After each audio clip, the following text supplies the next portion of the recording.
Ey hayotning guli bo'lgan ayol, shuni bilginki, tushunish zo'rmi-zo'r bo'lsa bo'lmaydi. Biroq u xushomat emas. Xushomat tushunishga qaraganda rangdor va yoqimli bo'ladi. Tushunish xushomatga qaraganda oddiy ham ta'sirli bo'ladi.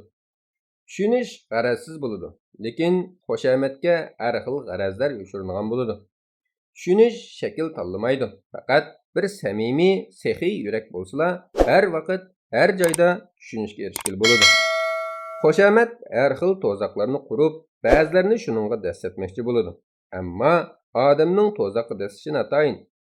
Esingizda bo'lsinki, boshqalarning xushomat qilishini yaxshi ko'radigan odamning o'zimi boshqalarga xushomat qiladigan odamdir. Doim boshqalarning tushunishiga muyassar bo'la oladigan odam cho'qim boshqalarni doim tushunadigan odamdir.